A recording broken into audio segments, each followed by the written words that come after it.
Okay, this is episode 79 of something. It is really episode 79. I don't know why I did that cough there, as though like it's not really, and like I'm being held hostage or something, like get help or something, But it's really episode 79. It really is for real. And I'm Thorin, usual host, all that jazz. Apparently, Monty he's a bit worse for wear because he's been celebrating the big 3-0. No, not Samsung wrecking the shit out of Cloud9 and bash on that baseball cap, which by the way would be worth celebrating. The Korean team, 3 Korean teams in the semis. I can see why people make that mistake, Monty. They thought that's what you were celebrating. Actually, your birthday. It's the big three. The 3-0 is 3 Korean teams in the semis, 0 Korean teams not in the semifinals. Okay. Right? Okay, but it's actually you had your birthday. You've reached the edge of 30, right? Yeah, I know. It's dire. Okay. And you feel hangovers much worse when you're 30, let me tell you. What are you on about diet? That's great. Most people in the olden days, Monty, didn't even live to age 30. They died of like dysentery or something. You've made it to the age that you're actually an adult, like at the end of his life, if we live in like, I don't know, whenever the era was. 2,000 years ago. Don't even think it was that long ago, but whenever things used to just wreck you in the wild, we didn't have like...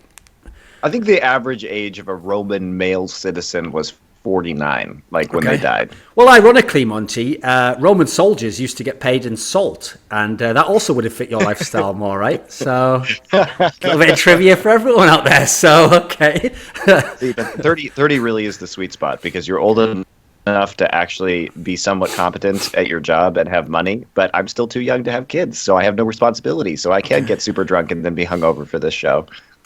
I'm just glad that sentence ended like that, Froggen. When he said, like, I'm like still young enough to not have kids, so I can still get super drunk, and I was like, Jesus, what comes in here? Like, what? Just have sex without condoms on? Just do it all over the place? Like, whoa, Monty, that doesn't work like that. It's not an age thing, mate.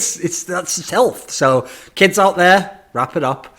So, okay, now our guest this week. Don't raw dog a random. Yeah, don't raw dog a random. Don't ever do it. Valuable life. Not even once. So. Our guest this week, because here's the thing, I like themes, Monty. I like things that like layers that people don't figure out immediately. So our guest this week actually played in the semi-finals of a Worlds. So basically, he didn't ever play for TSM, that means. And he's actually Froggen. He played for CLG.EU. I mean, what's great about that, by the way, is that already TSM fans are triggered. And they're already getting ready to type their comments, which are always like this, right? Why would you even bring TSM up there? Well, let's just follow the logic. So Froggen did get to a World Semi. TSM didn't get to a World Semi. There's a European team in a World Semi, and this is now the World Semis. Do you see how, like, it's fucking like Sesame Street here? Can you tell me? Yeah, we understand. Like, follow the logic. Not everything is just about TSM being shit. Just most of the funny bits. Froggen also has beaten a Korean team in a best of 5, unlike TSM or any North American team ever. The only Western player to ever do it in a best of 5. Yeah, impressive. Okay. Yeah, not bad, Froggen. Who did I beat in the best of 5? Najin Sword in semis. Najin Sword? Yeah. Not bad. That's right. Not bad. Well done. I mean, I say well done. It's actually just more depressing that no one in the West has done that in literally over 4 years now. And there've been plenty of opportunities. It's never happened. So it's kind of depressing. Before everybody's like, oh, CLG beat Jadair and Gambit and M5, they beat the Korean, they beat Blaze and Frost. Yeah, they beat them in best of 3s. So nobody's beat them in best of 5s except for Froggen. True. Yeah, I beat them alone. Yeah. So, okay, Froggen, I mean, I've referenced there his past, but I should really bring everyone up to date, obviously he played for CLG.EU, but that was like 4 years ago, And then the thing is, what Froggen decided, right, is he spent a long time in his career playing for like the same team, but the lineup just changed, and he was the one constant in the team. And then what he realised eventually, Monty, was, what am I doing wasting my time not making playoffs in Europe for a pittance with all these like rookies and stuff who are never going to be good? If I want to do that, why not just go to America, do the same thing, but get paid? Just get all that long paper. I'll still do the same thing. Don't make the playoffs, play with a bunch of rookies, but get paid. And still have a good, but at times mildly questionable top laner. That's like a key. Froggen likes that better. He prefers that to be the case, So he always sticks. That's a rule for him, The last one could play Kale. True. That's it. Yeah, you upgraded. You're right. You did upgrade. He also has esports best mascot in Rick Fox to be there for him, cheering him on. Yeah. and paying him that long paper. Again, that's the key quality there, Monty. Cheers are awesome, but the problem is you can't deposit cheers in the bank. Now, greenbacks, that's what I call appreciation. That sounds like some sort of advertisement for American money. I don't know why I'm doing that. By the way, Monty, I will bring this up today, though. I did get an email today that made me a tiny bit sad, Monty. There was an email that said, it was from Alpha Draft, and it said that they are ending fantasy betting, Monty. But you know what? They don't sponsor this show anymore, so fuck them. See ya. Good riddance. I believe, in fact, I'm going to take credit. That's why they're cancelling fantasy betting, because they don't sponsor us anymore. If only they had kept up their sponsorship, they would still be solvent. Exactly. We would be doing great advertisement work for them. Yep. Listen, you either ride with us or collide with us. So that'd be a lesson to the companies out there. I don't know why I'm now actually using mafia tactics to try and get people to sponsor us. Get sponsors again, because your attitude is screw you, sponsors who don't sponsor us anymore. Just turning on them in the darkest of times, right, Duncan? We might get some in the future. We'll see. There might be something in the pipeline. I don't know. We'll see. Okay, so obviously the last episode was the group stage one, and we had Zyrene on. And then actually at one point in the show, I think he even said fuck or something. It was crazy. It was incredible scenes, Monty. I can't believe I was alive during this time when these things could happen. So this time around, obviously we had the whole first round of the playoffs. So let's actually start just with the ones that people sadly weren't as interested in, but actually on paper had the better potential to be great matches, which obviously the Korean matches. So in theory, I mean, I realise everyone now can just say, oh, RNG had no chance. But in theory, SKT RNG at least had a chance of upset, right, Monty? If RNG turned up with insane form or something?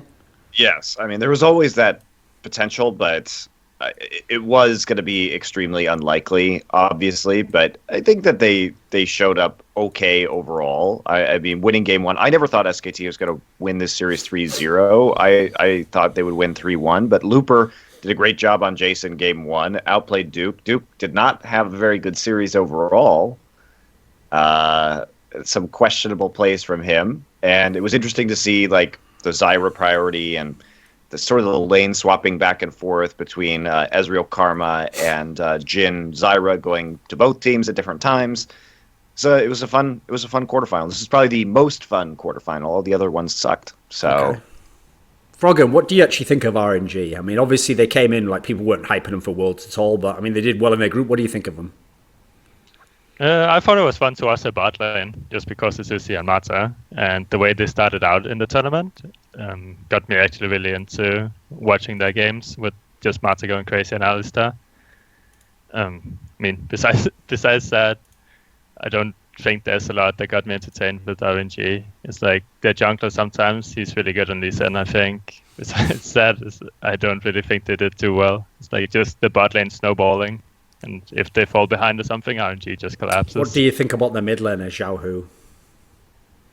First game on Vector was really good. Besides that, he hasn't really impressed me. Why is it that in this tournament, there's tons of mid laners who pick Vlad, and it feels like anytime someone picks Vlad, I'm like, well, this guy's going to lose this game. They all think it works super sick. I mean, obviously a lot of them are picking it against Syndra, but it doesn't seem like it's worked out for many people who picked it in this tournament. That's because mid laners have problems adapting to no more lane swaps, and in lane swaps, it's okay, you can pick whatever mid laner you want, and you're just safe, and you can even farm, and then it can go to mid game, and you'll all be strong, and you're just going to have a massive team fight. So Vlad into all these picks are actually really good. Okay. Now that it's just standard lanes, what will happen is Syndra pushes up and roams to another side lane, and Vlad can't do anything about it. So a lot of mid laners had problems adapting to that, and it's all. I think Vlad specifically is just a free card out of lane. He can't die, and he will always scale up to become strong. So it's kind of like Aurelion Sol, where he just kind of neutralizes a matchup that if you're the weaker player, you would lose harder than if you didn't have those two champions. Okay. Monty, obviously everyone for the whole tournament long kept trying to make it Bengi will be a liability for SK Telecom. Well, I mean, if so, then this should have been a series that should have been able to be porcelain. LXG is a pretty good player, very aggressive player. Well, Bengi only played the first game, and then they subbed in blank after they lost. So I mean, but they said the same thing about both of them, though. Well, yeah. MLXG, though, he's a very aggressive jungler. He takes a lot of risks. He either looks like a god or he looks like a fool, depending on the day, because he does a high-risk sort of medium reward style of jungling. And like Froggen said, I think that when their bot lane falls behind, they don't really have a lot of ways to win games of League of Legends. So it can be difficult for them, and it can be difficult for MLXG. That said, I think Blank performed well once he was subbed in, surprisingly. I think that it'll be different come the semifinals when he has to play against Peanut, and Peanut is actually looking like he's back on form now after struggling in the early parts of the group stages.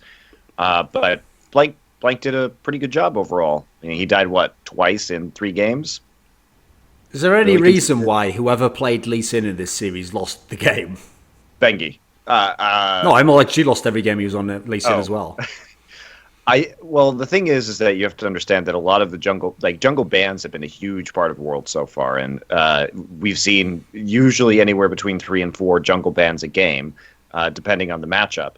And so, in circumstances like that, Lee Sin has become more of a priority pick, just because you can't get your hands on junglers that you would actually rather have, because of the bans. So, Lee Sin still has a lot of the old problems, which is that you have to be a playmaker on him, and if you can't actually get into the back line in the late game or make the ganks work in the laning phase, you're going to be pretty weak, because his kit is all designed around mobility and isolating a single target. It's not a big AoE like Gragas. It's not diving the back lines directly like Olaf. It's about playing the angles to basically set up a kick, and that's basically all he does in the late game. So it can be difficult to play. What do you make of Faker this World so far, Froggen? Well, I want to talk about Lee Sin too, because I think a lot of Hop the teams has not been picking correctly around Lee Sin. It's just, okay, there's no junglers available, so let's just go with Lee Sin, and then they have no champions to actually make ganks happen. So yeah, the Lee Sin has to be extremely good to make it work in every scenario, but you can definitely make it very easy for Lee Sin to get some ganks off, and I think Peanut did that really well with Smeb in that series, partly because it's also Koro that got up there. That was the Maokai game, right? And that was one of the... It was throughout the entire series, not just the Maokai game. But yeah, specifically the Maokai game too, because you just snare them, Lee Sin jumps, and then you have a dead cannon. That's something you can easily do with Lee Sin. That was very popular around Season 4, actually. But it's not popular anymore, and I don't really know why. It seems I think pretty Smeb logical. Was super smart to take the Maokai there. I mean, it's not an in-meta pick, but he dominated the lane. And it's not just in terms of the ganks, too. I mean, we're getting off topic a little bit right now into rocks. But when you think about a Kennen engage, basically, if he doesn't have flash up, if he starts to move forward, Smeb can trigger his ult, just twist and advance in, and then they can follow up with a Q into a kick from the Lee Sin, and they could just completely remove the Kennen ult from the team fight. It's actually a very good combination for team fighting and for laning against the Kennen. So, okay. So, Froggen, what have you made of Faker at this tournament? I mean, the problem is I've noticed whenever anyone talks about Faker, it actually feels like everyone either just goes with like his rep, so they say he's the best anyway, or people are always looking for a way to say he's not the best. So I always want to know what people actually think of him now. Like, if you took away his name, what has the player played like this time? What do you think? I think he's been playing okay. I think some flaws is that he has not shown any priority on Aurelion Sol, and sometimes his team just is that much better than the opposite team that they can kind of control the Aurelion Sol, and it doesn't get out of control. But most of the time, I think SKT has a lot of problems when the opponent can just neutralize the mid lane. Besides that, he's been playing well, but I think it's also because like Xiaohu in this series didn't play the best against him. He played Vlad against Victor and fell behind in CS early on, where Vlad, he can basically just walk past the minions and just harass Victor as much as possible because he needs a certain amount of gold before he wants to base. So I think it's people respecting him a bit too much, but obviously he's also playing well. So okay. Did you see that thread on Reddit where a guy actually asked, since obviously everyone's in NA playing on solo queue, someone actually asked, like, could any like mid laners basically say what it's like to play Faker in solo queue? And basically the general gist was everyone just said that he basically, it reminds me of when people used to talk about how Forgiven plays in solo queue, where basically he just contests every single CS and just like pressures you all the time. I mean, you must have played him a bunch of times in solo queue, right? What is it like from your experience? I mean, obviously his mechanics are really good. Every single time I played him, he was in Chicago, so he had 8 ping. Okay. which obviously makes a huge difference when you play. Bullshit advantage. He's not that good. No, but it does make a difference. Yeah, obviously, so, yeah. But besides that, I mean, I don't think he's much different from other mid laners. He just knows his limits a lot more. He sees a lot more opportunities. I think mechanical-wise, that's not too big of a difference, but just the opportunities he kind of sees with how the map plays out is where he's really good. So his understanding of the game is really good, I would say. Obviously his mechanics too, but that's not really outstanding, I would say. What do you think of the comment that LS made? I think he made it before this show as well. He made it on like his initial video about Worlds, where he actually thinks that Crown has the potential to be the best mechanical mid laner of anyone. Okay. You don't think so? He's pretty good mechanically, right? I mean, I don't agree that he's the best mechanically, which the statement was, right? Okay. But obviously he is one of the best. That's the reason he's in the in semifinals at Worlds. Is because he is one of the best mechanical. But I mean, I think there's pretty much every mid laner matches him mechanically right now. So no one stands out. Semifinals except for Ryu. I think Ryu is a bit weaker than what about Faker. Kuro? I mean, Kuro is like. He's kind of the same as Ryu, I would say, and then Faker and Crown is a bit better, but I would say Faker is better than Crown for sure mechanically. Fair enough. I think both of them has a really ballsy play style. Yeah. Like it seems like most Korean mid laners is kind of they just walk straight forward. So the first couple of games I played against Faker and I played at Nivea, he literally just ran into my queue because he just walked straight forward, and I'm a bit confused about that. But it's like every single Korean mid laner did that. I'm like, what the hell? Okay. Bold. What? It happened. Do you think that... It's just the way that you're not impressed by anyone. Like, they're just playing the champions. I am impressed by them. I am impressed by them, but I call out what I found as a weakness too. Because I don't think anyone is perfect. True. So. No one is perfect. You hear that, Monty? No one. No one. Okay, so does the way the tournament has played out so far make you think that SK Telecom will win Worlds, Froggen? Yeah, I think just from the group stages, it's like, okay, they lost to Flash Wolves, but I think SKT was the ones that impressed me the most because of the way they won their games. They always tried to like pressure the enemy team at all times and just pressure everywhere they could. They had really good rotations around the map and where to put people in the lanes.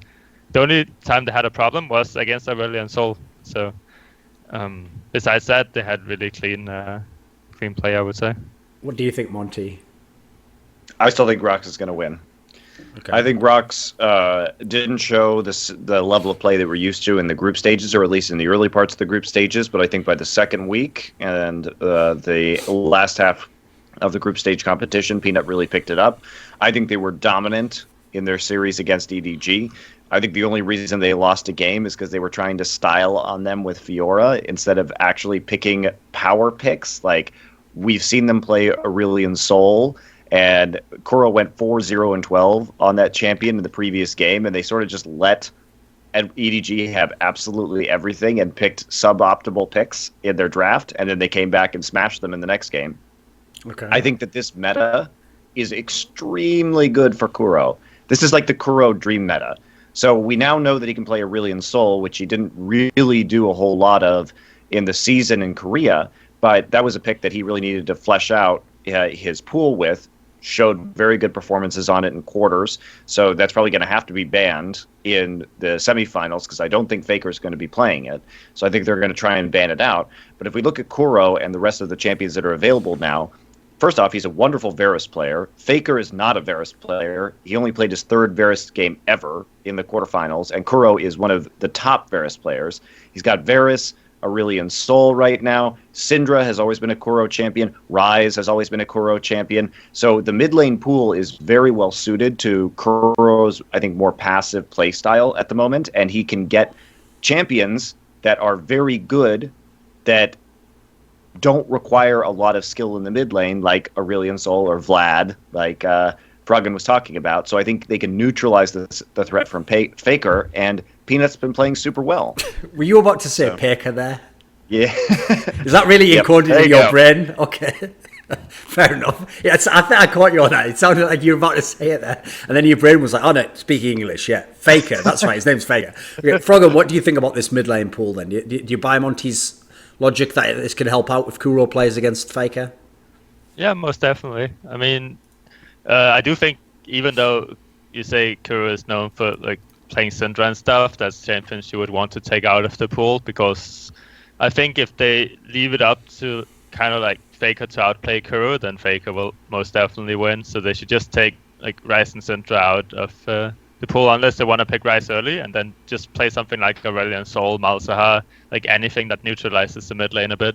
Also, the Malzahar is a Kuro special, right? So it's a very actually, all the stars have aligned to make like Kuro's champion pool actually amazing right now for the meta game at this particular tournament. That's one of the things that I think is actually one of the big strengths for Rox. Is like it's difficult to imagine a world where Kuro's champion pool could be better than it is right now in this meta. Okay, so Froggen, you were like a fucking Victor main last season. So answer me this, right? I remember coming into the tournament, so people were actually saying, because it was famous that Crown was very good on Victor, people were saying, oh, actually that might be like a flaw if he's just going to pick this all the time. I forget what champion, because they said like early on you can just harass the Victor in theory before he gets and the Victor for Kuro. Yeah, sorry. Before he gets to his items, you can just harass him. But it doesn't feel like that's happened. You know, it feels like Victor's been very successful. Why do you think that is? Yeah, I was one of those people that was like, okay, if you just trade a lot with Victor early game, then he won't be able to get his upgraded items, and he won't actually be that big of a force in the mid game as he previously was. But I think it's just because you have all these junglers that's playing now. Like, you play Rek'Sai, you play Lee Sin, you play Zac and stuff. You can just donate the blue buffs over to Victor, and he can just constantly harass out the his lane opponent. Victor is really, really strong in lane as long as he has enough mana, and that's his problem throughout the game, is if he goes out of mana. So as long as he can sustain that, he will always be able to have a lot of pressure in lane. So I think that's part of the reason. The other reason is you can just blow your ultimate to wave clear at level 6, and then you can base and get your upgraded item. Okay. So you don't actually need to base that early, and you can trade pretty well up until you get out of mana, and then you just use your ultimate to wave clear on your base. So I think that's part of the reason. The other is that he actually does really well into all of these matchups. Like, he does well against Malzahar. He does okay against Varus, like just in lane. And then he does pretty well against Cassiopeia. He does pretty well against Vlad. There's just so many free farm lanes that he can have in this meta. Monty, at the risk of sounding like a mad fanboy when I say this, is it not possible that Faker has just been hiding Aurelion Sol and he's practiced it? I mean, remember last Worlds, he just basically played Ryze forever because no one forced him not to anymore. So he's like, well, I won't play my real champs. He was the only player. That was one of the weirdest things about last Worlds, by the way, is that Faker was literally the only player who played Ryze. And he won all his games with Ryze. It was fucking crazy. Very weird that would come out as a pick from SK Telecom, and no one else would have even tried it. Yeah. You know, thought in scrims, hey, this Faker guy's pretty good at Ryze. Maybe I could also be good at Ryze. Nope, I guess not. Nobody else is going to play. Buy this exclusive guide from Faker that's driving EU mids wild. How does he play Ryze and win on an international level? Okay, so what do you think though, Monty? Am I just like, is that too speculatory? Like to imagine that he's got a super hidden pick? I mean, it would be weird, right? If he's never played it. He must be practicing it. I don't think there's a world where he's not actively practicing it. But at the same time, he's never played a professional game on Aurelion Sol ever. Okay. So it's not like Aurelion Sol is a super complicated champion or anything like that. It's pretty easy to play, but. Maybe I think they're just going to ban it. I think they're just going to say fuck it and ban it. I don't think there's any chance he will play it. He has not played it in any game in the last like eight days ago was his last game on Aurelion Sol, which he did well in. But imagine it from like SKT's point of view, where they're scrimming and they're like, oh, okay, they have Aurelion Sol. He just like pushes up lanes and roams around. Yeah.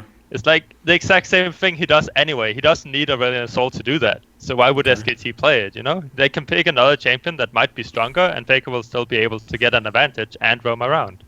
So they pretty much have no reason to play it. And then on top of that, they have to pretty much early pick it, because if the enemy team gets it, then it just kind of neutralizes the lane, and it makes no sense for SKT in a draft point of view.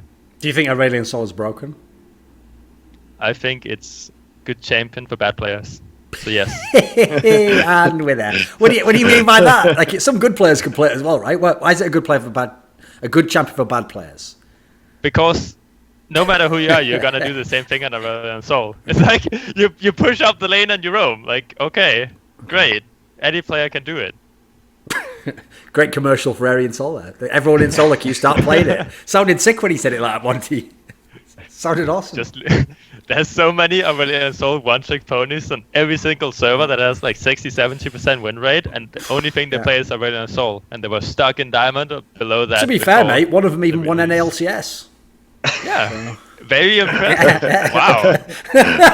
Okay, the salt is getting too high now. Okay, Monty, do you think the champion's broken? Does it need tweaking or something?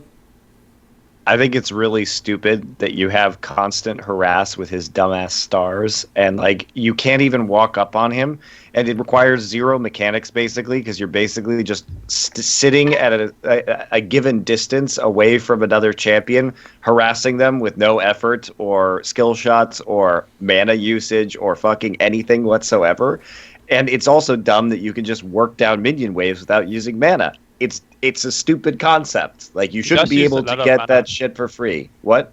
He uses a lot of mana. The problem is you can just go. What's called? He can constantly base because he rushes boost of swiftness and dark seal, and he has and flash. then he just runs back into the lane. Like, the stupid flight.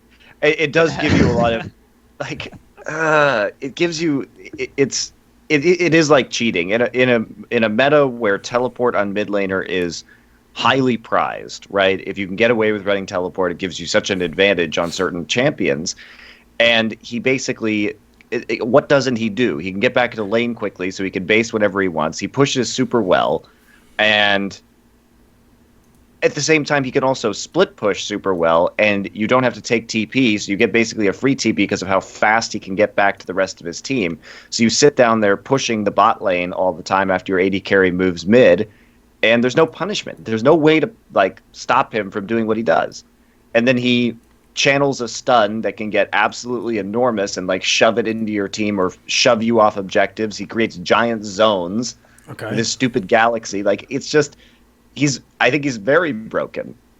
And he's hard to gank on top of that because of how his Q works. He never has to use it in lane to harass.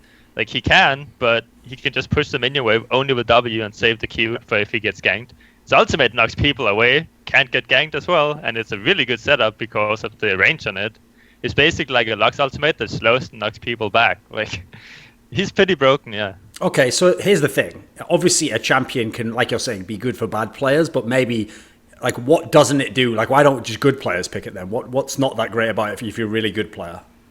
Good players pick it too. Okay. I mean, just broken all around then, right? Well, we've solved that then, boys. Okay. Fair enough. Okay. So we've touched on the SKT one. Let's go to the Rocks EDG one now, right? First things first, Monty. I am absolutely baffled that EDG has now 2 worlds in a row just been like, hello? Yeah, all right, mate. Coral One here. Like, yeah, but about worlds? Like, yeah. I don't play in the team anymore, though. No, but could you please come and play in Worlds, though? Again, but I'm not the top laner, though. Like, you have a whole team, you've been practicing that. Like, no, but we're shit now, so could you just come back no matter what? I'm not even that good anymore, though. Even so, all the same, just come play. Like, why is Coral One getting brought up, Monty? So, here's the thing. Apparently, Mouse had a death in the family, which caused an emergency substitution of Coral One. Now, they couldn't get a substitute that had played in the LPL in the past season. Okay. So Koro hadn't played since the spring season, right? That's why he was eligible for this emergency substitution. But I have a complaint here, which is that Riot, why, when you require teams to have a substitute player on the roster, this is a requirement, why did EDG get to use Koro 1 when they already have both Pawn and Scout there?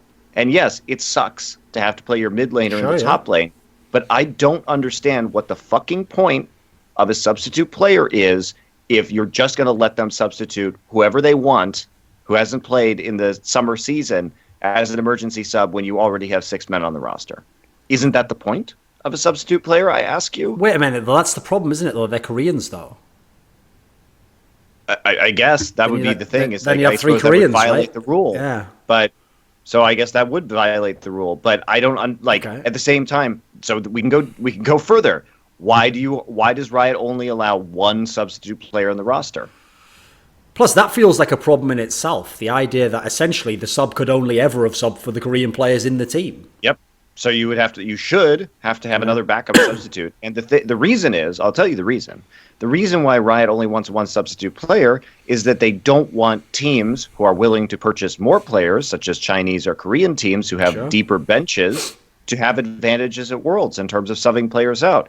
They're trying to artificially balance the playing field by not having Western teams who pay sub players or who pay bench players like Korean and Chinese teams do, which is messed up that would be the tournament. I think, personally, that you should be able to run a 10-man roster if you want to and bring it to Worlds. And I think that those should be the only substitute players you have. And I think if there is a situation where you would be in violation of the region locking policies, that you should have to have a substitute player who can fill that role. Because otherwise, we just end up with Koro. And, sure, it's horrible what happened to Mouse, but, why does EDG get an emergency substitute player that was not on their roster for the summer season, and they could just pick anyone?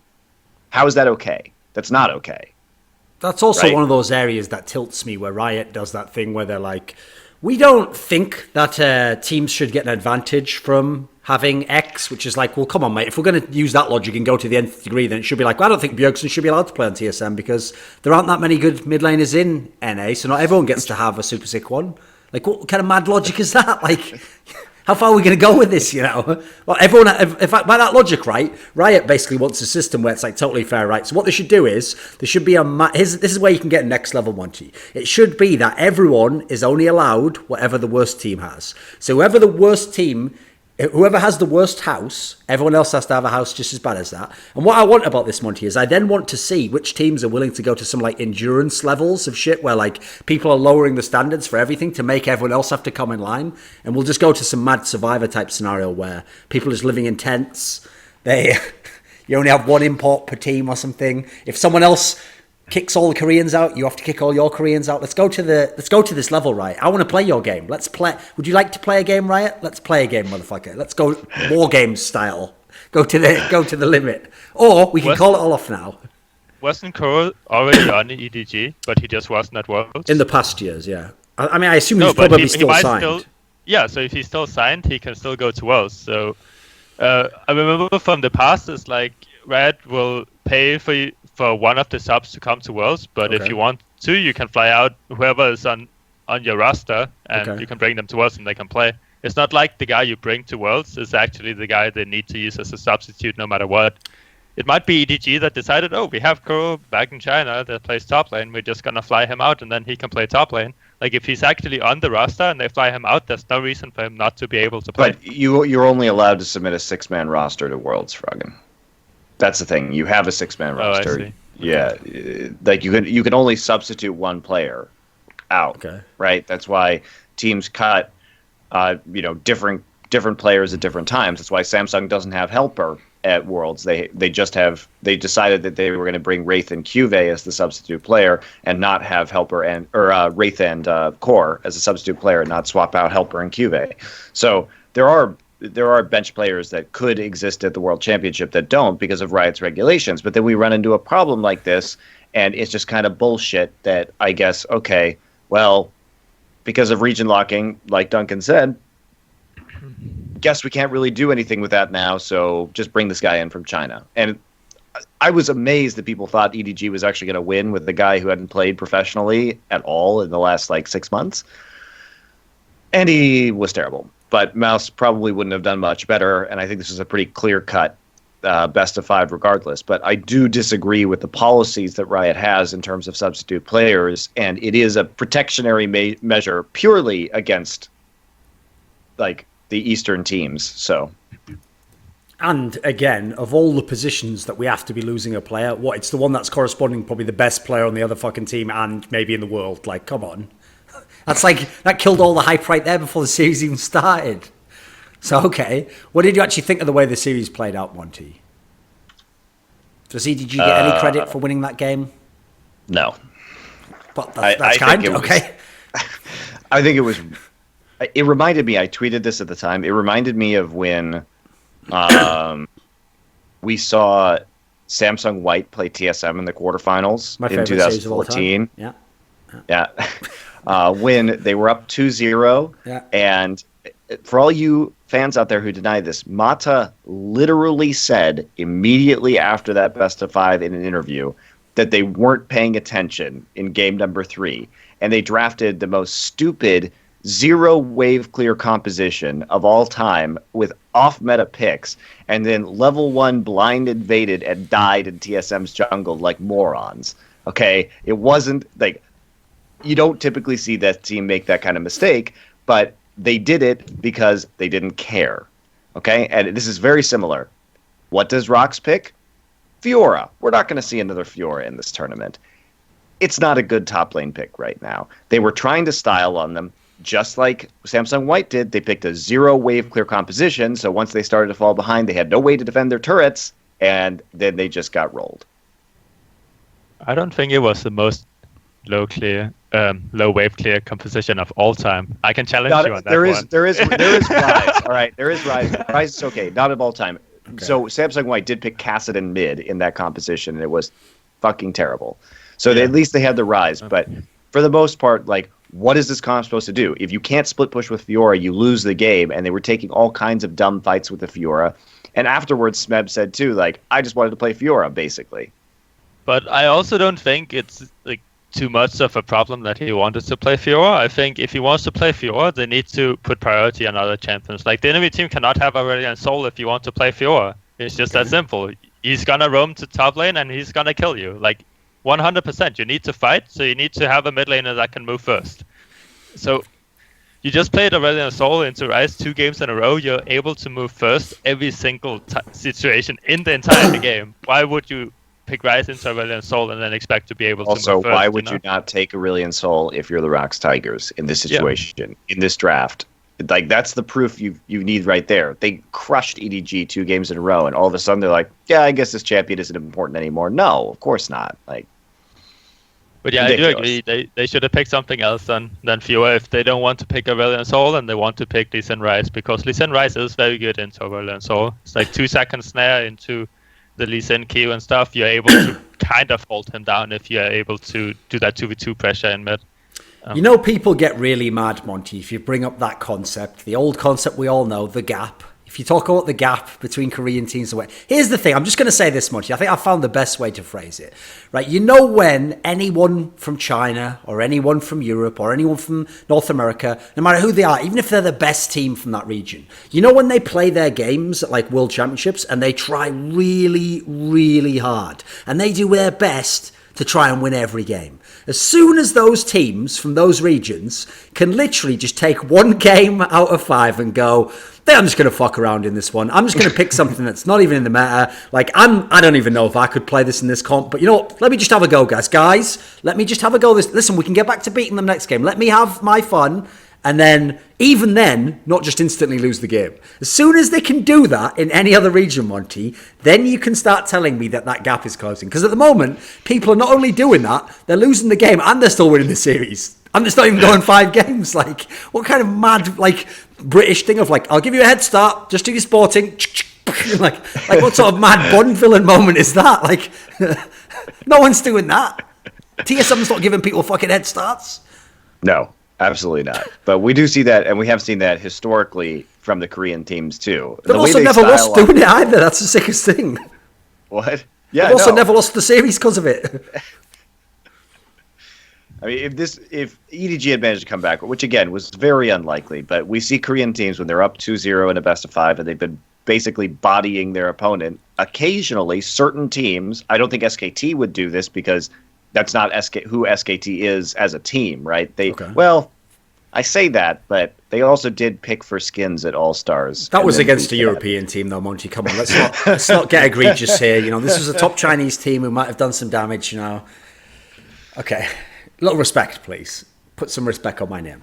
Okay, so I have to ask one thing, Monty. Okay, even though people have gone quite hard on the lad it is deserved. Clearlove played like an absolute shitter in these games. Like, listen, I actually think he's a good player. I think his problem that I outlined to Kelsey Moser a long time ago goes like this. It's not that Clearlove is a bad player. Clearlove is a good player. His problem is he plays the position of jungle. Now, the genius of Clearlove playing the position of jungle is if somehow you can play without a jungler, he actually comes into team fights and he's like a hybrid half carry and starts doing all mad damage. The problem is, if you need a jungler, you shit out of luck, and that's the end of the series. And you never get to that mythical phase where he goes super. Like let's like put it this way: if we could take Clearlove back in time and put him on Froggen CLG.EU and just say, listen, just farm up, mate, just farm all game long, and then he could come into that team fight. Then he'd be super sick. But if you need someone to do some ganks, I don't know about that. You would be terrible in season 2 because no one of the junglers farmed. You bought oracles on your first phase, and then you bought boots after that, and then you bought Heart of Gold, and then you bought another gold per 10 item, and that was your farm right there. Okay. He would have been great in the Meteos era of Cloud9, where you could just farm forever on Nasus in the jungle. But the thing about Clearlove is, I agree, is that he doesn't have a lot of presence on the map, but I think Clearlove performed very poorly. But at the same time, what the fuck was Clearlove supposed to do? With Mouse and Koro, he basically didn't have a top laner. Sure. So his ganks became... First off, he likes to gank for bottom. Just inherently, we talked about this coming into Worlds. But second off, he literally can only gank for bottom. Like, he becomes super predictable in that way, where he doesn't have very many options because his top lane is a garbage can. So I feel kind of bad for him, honestly. Well, on top of that, so when he finally gets an opportunity to gank for bot, they're 4v2, then he misplays. Like, if true. you actually get the opportunity to gank, even though it's rare, then you have to execute it right at least. Like, pressing ultimate and Olaf and running at people cannot be hard, and he messed that up a few times. So. He did play very badly. There's no doubt. I also think the pick and bans didn't set him up very well to do much. So they did. The Rek'Sai was very deliberately banned by Rox throughout the series, which I think was smart. And then it didn't help that a bunch of the other bans were also jungle bans. But Monty, he did pick. Here's the thing. I have a rule, which is that in Season 6, you can't just blame the player anymore if he keeps picking a champion that's garbage, right? So why the fuck is Aaron, by the way, rightfully hailed as one of the all-time great coaches, amazing domestic record, got all these teams to Worlds, except for one season. Why is this guy still letting Clearlove pick Hecarim? Well, how many? Like, is what Rapidstar the coach now? Well, Aaron is still there. Rapidstar is the pick and ban coach on stage. So I don't know. Everybody, all the Chinese analysts and fans don't like it when Clearlove plays Hecarim. He didn't have good performances during the regular season on that champion, so that is a bit of a surprise. Oh, and by the way, I'll just drop this in here for anyone who doesn't follow Twitter. But back during the summer season, Kelsey Moser made just a joke, an innocuous joke about the pick ban of EDG. And it was an obvious joke, by the way. Rapidstar replied to her on Twitter saying something along the lines of, like, I think, like, basically implying that, like, you shouldn't make jokes like that, like it's disrespectful, you know. So obviously, we went and hunted all these bad boys down when these pick bans were going on. We necroed those motherfuckers up. And then he said something like he thought it was like offensive to make jokes like that. So I just said, mate, your pick bans are an offensive joke. Get bodied, Rapidstar. Get the fuck out of my face, mate. What are you doing? You're going to talk shit like that and then let someone pick Hecarim for like the millionth time and just get bodied. Oh, it's sick, mate. What sort of madness is that? How do you think you can get away with that? You're not Weldon Green, mate. There were a lot of jungle bans. I mean, there were 4 bans in that game, and there was a 5th, pick up there by Peanut on the Lee Sin. So they were running out of junglers, to be fair. But to be fair, that's also what they scrim with. I mean, this is the patch they've been playing on for a long, long time. Like, they definitely had the time to adjust to that. So I don't think picks and ban, like, a lot of jungle bans should not be an excuse for that. You should just play better. Okay, Monty, you've given the context if it was just this game of what the problems were and if it was just the group stage. Let me ask you this, mate. How do they win LPL without losing games except in the playoffs if this mouse guy was such a trash can and all the rest? How does it even happen, you know? I don't know. That is, I think that's one of the greatest mysteries is how they could go undefeated in series, not in games, but in series throughout the season, and then win the finals without dropping a single game to Royal, who has a significantly better top laner. Mouse is not a good player, man. Like, I don't know what to say. See, that's some like X-Files level shit there. What happened to him? Was he some sort of mad Manchurian candidate for like career or something, where they just activated him? Like, what happened is, as like fucking, let me think, who was in their group? Okay, EDG. Oh, they didn't have a Korean team in their group. Okay, whatever. It's going to have to be someone else in this scenario, so I'll have to make up who it is. So in this scenario, I'll just make up that it was Smeb or whatever, and he walked past him because he knew they would play in the round of 8, and he just walked past and just said, "You are support," and then suddenly it was like support, support, support, and then like there was like all this like montage of like a clock striking 12, ding, ding, ding, ding, ding, and they just turned back into a support player. But then he had to play top lane, and he was like shit at that point in time, just over. I mean, what's hilarious is that sounds like a ridiculous premise, but that's a better working theory than anything we've come up with so far as to how they won fucking LPL, and then this guy was utter garbage in top lane. It's a dire situation to be No good sure. reason. I don't get it at all. Okay, so now we've seen those two matches. So Froggen said he still thinks SKT wins Worlds. You think they don't, Monty? Why can't SKT beat Rocks Tigers? They've done it every other time, right? Didn't I just say they were the most impressive so far? Yeah. You said SKT are, right? Yeah. Yeah? I never said who would win Worlds. Whatever. This series then. What? SKT has been more impressive than Rocks Okay. so far, for sure. So now you're backtracking. So will SKT beat Rocks Tigers, Froggen? Oh, this is a question. Yeah, I think they will.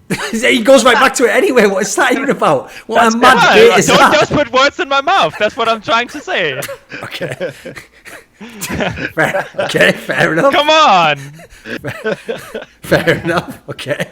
So Monty, you think that Rocks Tigers will win this series? Why do you think so? Well, I think so. We talked about it earlier. I think Kuro's champion pool is really good for this patch. I think if you're SKT, you have a lot of problems in your pick ban phase because you know you're going to be weak at the jungle position, and Peanut played really well in the EDG series, and that was the first best of 5 in a high pressure situation that we've seen Peanut really perform. So that was encouraging. Okay. Number one. Number 2 is when you get into a best of 5 against Rocks, like, okay, are you going to ban the Aurelian Soul and a bunch of Kuro's champions because his champion pool is very good for this specific meta. Very good. Are you going to ban it out, but that leaves you with not a lot of jungle bans, and you can't let Peanut have Nidalee, and you can't let Peanut have Elise, so he also performed super well on Olaf and Lee Sin. So what are you going to do in that scenario if you're SKT? You're trying to minimize the damage because Peanut is the greatest threat to SK Telecom if he's playing at his normal Peanut level. So you have to ban some of these jungle champs out, which means that you can't ban Kuro's champion pool, and Duke also was underperforming, I think, in their series versus Royal and sort of feeding Looper at times. And I think Smeb is back on point, back on form, and going to be looking really good.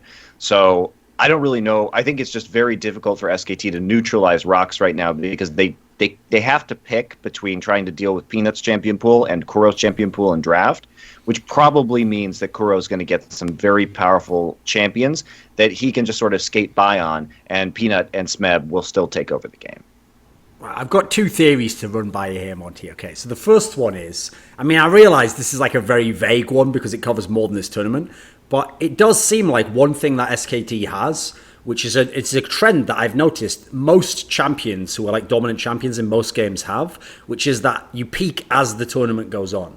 You get better each round of the tournament. Yep. And you somehow now that sounds ridiculous, right? Because logically, obviously, you're not really thinking in your own mind. I'm not really going to try my hardest in the group stage here. I'm going to get better. Like you can't really think that, but it's more like somehow I don't know how they do it, but it's almost like champions do tend to do that in games, you know, because you can't just be the best in every single game for 10 tournaments or whatever. Doesn't it look like SKT's doing that at the moment? No, I actually think SKT looked worse in their series versus Royal than they did in the group stage, particularly Duke's performance. Okay. So, I don't know, man. I really do want to underscore like the Kuro champion pool thing again because it's so important. Like in a world where Kuro is 31-6 all time on Victor, you don't let him have Victor, okay? But now you can't let him have Aurelian Soul, all right? And he's a very good Rise player. Where do you go with that? He's a very good Varus player. So it's like there are too many. Kuro can play very safe champions in lane that Faker is not really going to be able to abuse with aggressive picks, because he could just sit back there and wave clear forever on these champions and not ever put himself in any kind of danger. And I think SKT, they looked worse in this quarterfinal. Yes, their wins were impressive at times, but Duke showed some weakness there. Bengi doesn't seem to be the solution, and Blank is not a jungler that's going to be able to go head-to-head with Peanut if Peanut is on form. I think everything comes down to Peanut, but SKT, I think, has regressed, and as you talk about teams looking better, Rocks look way better in the quarterfinal than they did in the group stage at any point. So then here's the question. Does that mean that SKT has to, like, anytime they don't have first pick, they have to ban the Victor, they have to ban the Aurelion Sol, in which case it leaves up all the jungle picks for Peanut? Which direction do you think they go with on that? Did they do mid lane bans or they do jungle bans? No, they ban out Peanut, and they just, like, deal with give Kuro shit that, you know, he's going to be fine on. That's what I think they do. But it's very, I think right now planning for Rocks is a giant headache. What do you think, Froggen? What would you do if you were if you had SKT's team and you wanted to have the best chance to get, like, would you ban out the mid lane champions, would you ban out the jungle? Which direction would you go? I would ban Aurelion Sol for sure, because there's no reason to give Kuro a champion that he can have a huge impact on in the game. Okay. If you give Kuro Victor, Faker will still be able to punish him, and he will still be able to shove Kuro in first. Well, that's the thing. I honestly think you can do it with any champion as long as you play it around base timings. Okay. Which means it's like, okay, you do not just give Victor 1,200 gold, let him base, comes back to lane, and then he just E's all the time. Like, Faker's gonna be able to, like, have better base timings than Kuro, regardless of the matchup he plays, because Victor's the champion in the game that needs the most gold before he wants to base. Okay. So that's kind of gonna happen naturally. On top of that, both of SKT's junglers likes to play around mid lane, which makes Malzahar a good pick for Faker. So if Kuro picks Victor early, they could pick Malzahar and just constantly gank the Victor. So now he needs to upgrade his X course, and he needs to buy a QSS. It's a lot of gold that Victor needs to get, and Faker will be able to move around the map where his two junglers really excels around, like, really helping him with vision around mid, so they can get those roams out. I think the biggest problem is going to be from the top lane with Duke and Smurf, especially because I think Peanut helps Smurf a lot better than both Blank and Benji. So something like Jace might be a ban for SKT too, or a first pick, just because it's an absolute busted champion right now. It does pretty much, it does well into everything pretty much. So unless there's a Pantheon top coming out all of a sudden, which I don't think will happen. Is there any like secret off meta shit that no one's used in World so far that you think could work as like some crazy pick? Yeah, man, Anivia. Come on. Okay, mate. I think Faker's given up playing Anivia after that dogshit Worlds, mate. It's bullshit. Come on. That's true.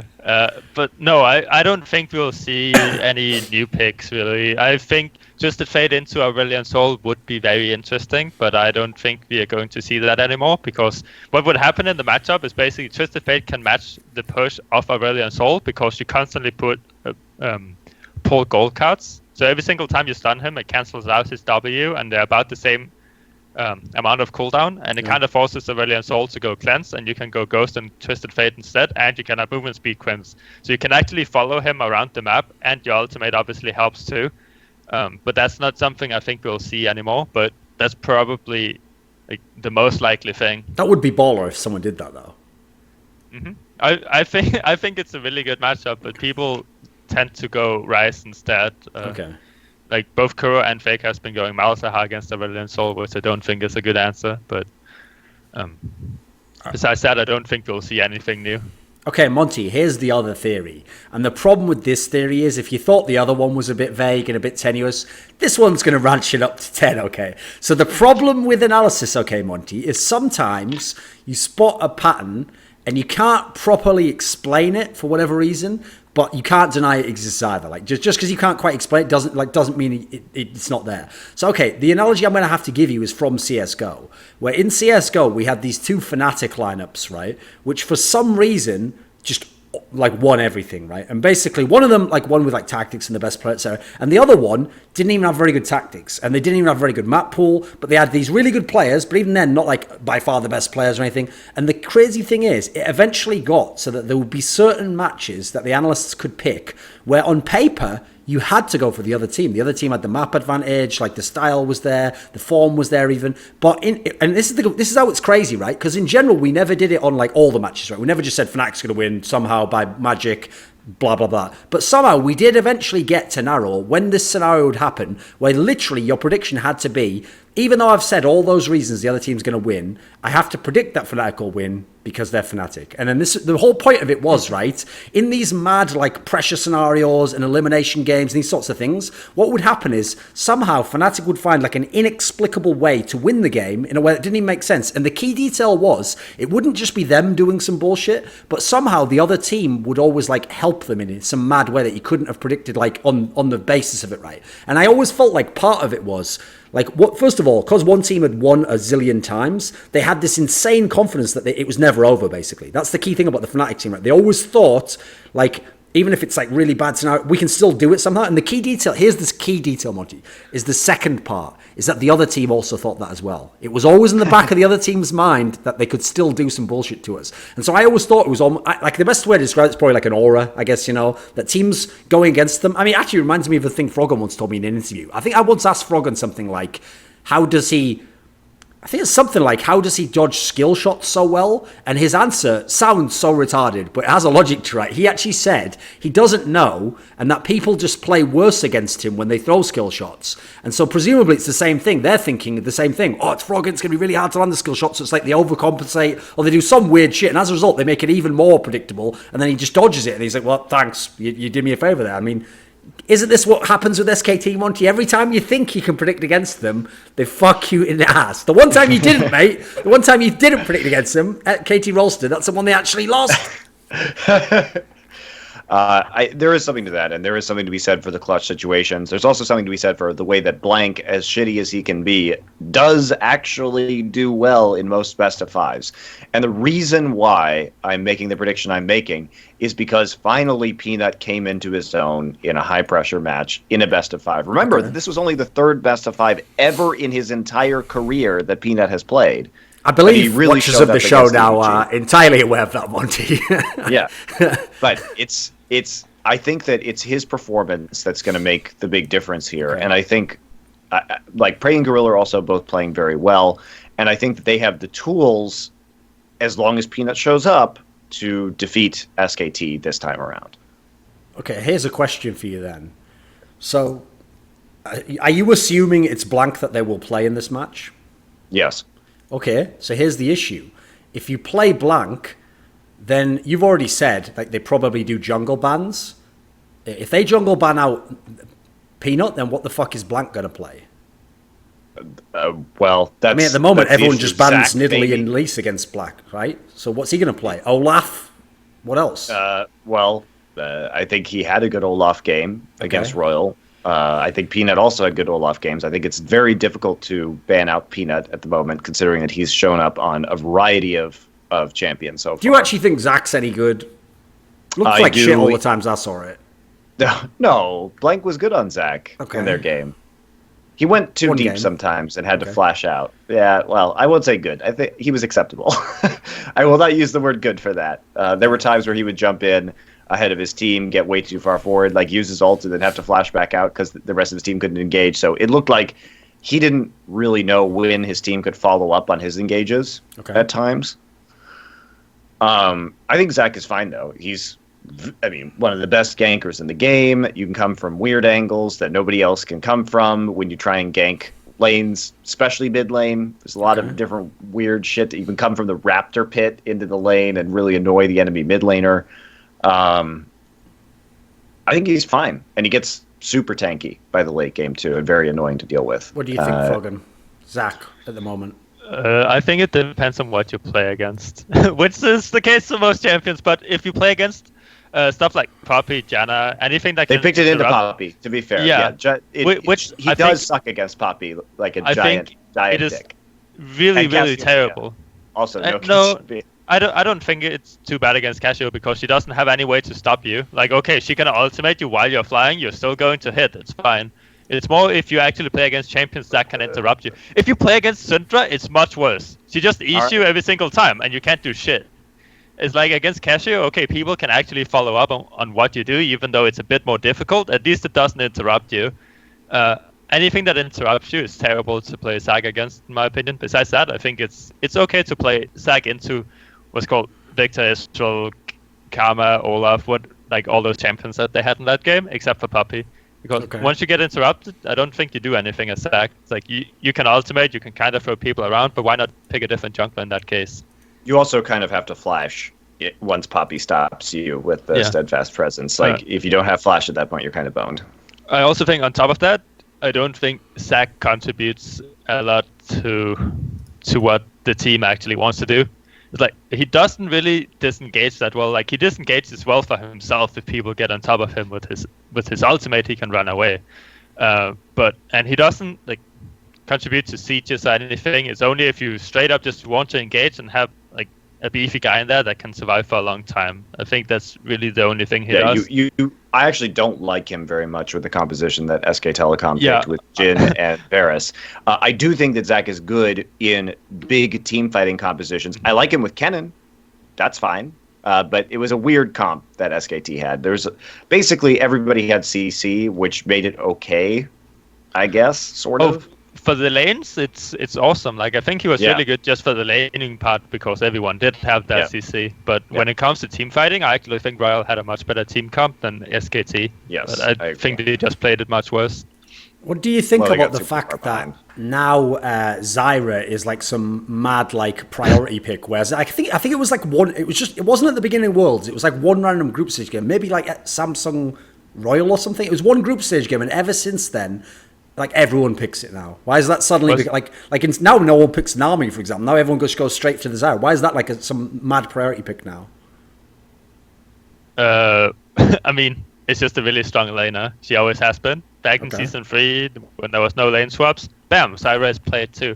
Once lane swaps comes into play, it's like, okay, no reason to pick Zyra because, I mean, if you don't stomp your lane or win it really hard, then she's a bit questionable. But it's a bit strange that no one picked up on that until now, though. You know, like no one had that coming in. She's really squishy. She's really squishy. Is one of the problems. Is she's very easy to kill. So on high CC supports, or junglers, you can get caught out in the late game. But I do think that what is strong about Zyra now is that if you go past 35 minutes, you have two mid laners in terms of damage. She does so much damage, and you always itemize for damage with her. You buy like a sight stone, and then you just build full damage. So the amount of DPS you can have in a team fight, I believe we've seen instances already at Worlds where the supports have been the highest damage players on the team. I believe that's happened when Zyra's been played. Okay. It will happen in almost every game that goes past 30 minutes. Like, that's just how Zyra works with the plants. Okay. I think on top of that, you have to play Zyra into a squishy composition. So into stuff that wants to engage into you is just kind of short range. She's good against too. So against like Kennen that kind of runs straight at you, even though he can flank. It's like you can put down your ultimate or your E for disengage. Against Ryze, he kind of stands still and like throws his ability, so you have room to throw out your ultimate or your E. And even if you miss your E, you have your plans to slow him down. So it's I'm looking at really game 2. I'm looking at game 2 of Rox versus EDG right now, and Zyra did more damage than Caitlyn. Okay. I mean, who was on her team, by the way, obviously. Yeah. Yes, at the same team. Zyra also did 10,900 damage, so 10.9k. The max damage to champions on the enemy team was 11k on the Kennen on EDG. So almost as much damage as their highest damage champion. More damage than any other champion besides Kuro on Aurelion Sol in the mid lane. Okay. That probably shouldn't happen for supports. What if in the series, so let's say somehow it works out for Kuro, he's doing fine in all his matchups. If Duke plays Super God mode, do they have a chance, Monty? I guess if he really does super well, then yes, I guess Duke but I think he has to really level up his play.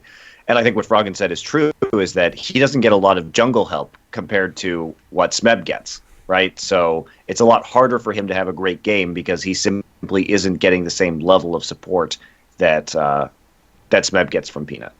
Okay.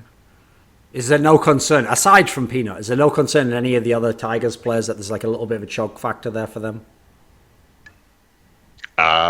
Kuro, obviously, against Faker, doesn't have a great history of playing against Faker, but he's also never, like I said, had a champion pool that I think is as comfortable to just sort of coast at the matchup. Did you like that interview Faker did? Like, the key thing about Faker that's genius, right, is he doesn't even have to BM. He can just, like, sort of do that thing where he just says what he actually thinks, and then everyone has to be like, okay, Faker, guess you're right. So he made that comment where, like, after groups, he was like, yeah, there's no actually, like, really impressive mid laners left in the tournament now.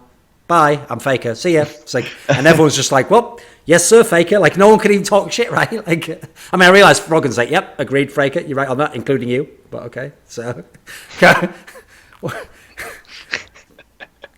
just leave that one. I like his subtle DM. Okay. I think it's also partly because of how the meta is for mid laners right now. Because there's so many champions that's just so stupid. It's like, okay, you push, you shove up. Like, you're good basically if you move to a side lane and kill someone. Like, there isn't a lot of plays being made in mid lane 1-on-1, I think. Only really Jensen versus Crown, like when they played Orianna versus Cassiopeia 3 times in a row, that kind of was a lot of fighting going on and a lot of hard plays. Besides that, it's just you push up and you roam. Like, so I think that's part of the reason why he said something like that. Okay.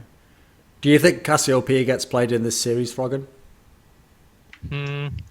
Yeah, I think Faker could play her because it's a champion where he's basically so mobile, and I think he can. If it's kind of like in all the times Faker's played Cassiopeia so far, he always tries to play really, really aggressive. Yeah. So if SKT wants to really like try to 2v2 a lot around mid, so they can't do the 2v1 top lane with Smep and Peanut, and Peanut can't really snowball too hard against the Blank Benji, they can kind of make up for that skill deficit with just having Faker play super aggressive in the mid lane, and they're just gonna have to 2v2 in that case because it's something SKT is very familiar with, and it's something they have been doing for a long time. And Wolf on top of that is really good at backing Faker up whenever the jungler cannot. It's whenever they have played Casio, it's just there's someone around mid at all times so Faker can play aggressive. And I think just because of that, you might see Faker on Cassiopeia against like Kurus Malzahar, maybe against his Aurelion Soul, like Victor, anything else where he can just like turn up the pressure, and I think we will see her. It's also what his second most played in NA solo queue is Cassiopeia, and then Ryze is his most played, which I think will be banned because it's just really broken champion right now. What do you think about that, Monty? I mean, that's like not a bad strategy. Obviously, that's something Faker's famous for, right? Relieve pressure on the rest of the map by just drawing jungle attention all day long. I'm glad Froggen brought this up because I think Cassiopeia is going to be a big pick for Faker in this series. I think that's the champion where the meta pool really diverges from what Kuro plays right now, because Kuro's not going to play Cassiopeia. I really don't think. And that is a champion, like Froggen said, that allows him to put on a lot of pressure and play aggressively. I actually think we're going to see it banned. I think we'll see it in one game, and SKT will win that game, and then we're going to see it banned for the rest of the series. The problem with mid lane, it's not really a problem with mid lane, but it's more a problem with if you want to neutralize mid lane and what's called Aurelion Soul is banned, and then it's like Ryze is basically like number one for neutralizing mid lane after Aurelion Soul and Syndra is banned. Right? Else it's like Aurelion Soul first to neutralize, then you can go Syndra to neutralize, and then after that is Ryze. And then there's just so many champions in mid lane that can be played that it's really hard just to ban specific champions and be like, okay, this is gonna be okay. So if you want to do that, is like Aurelion Soul is banned, Syndra is gonna be banned unless Kuro wants to kind of one-on-one Faker, like we could Kuro, see. I think Rox will be willing to first pick Syndra on blue side. Yeah, but then it's up to SKT. Will they just play Casio into it and take exhaust and kind of be like one-on-one me, you know? Because they can force the one-on-one where it just doesn't neutralize the lane, but it's really a lot more action-packed, which would not really favor Ryze Rocks too much, I think.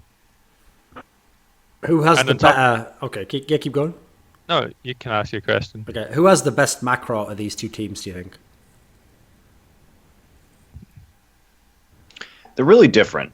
Rocks has been a team this year that they like to take the skirmishes, right? They're a bloodier team. They get more kills per minute, like combined kills per minute as a team than basically every other Korean team. So Rocks is about like incremental victories. Like, excuse me, they don't care about fighting extensively and trading as long as they consistently get an advantage. If they fight and kill 3 people and lose 2, they will continue to take those fights. And it's just about like grinding out with small advantages over time, everything. SKT is the team that is going to wait. They're patient. They're going to wait for you to make that big mistake. They're going to completely wreck you in one moment and then take the Baron right after that, right? They're more defensive. They're more conservative in their play style. And I think SKT is a team about getting the one fight that turns the game, the big advantage, whereas Rocks is a team that sort of just grinds it out slowly and gets little advantages over and over and over again. So it's sort of they're very different in the way that they play the macro game. I don't know if I think that one is necessarily better than the other. I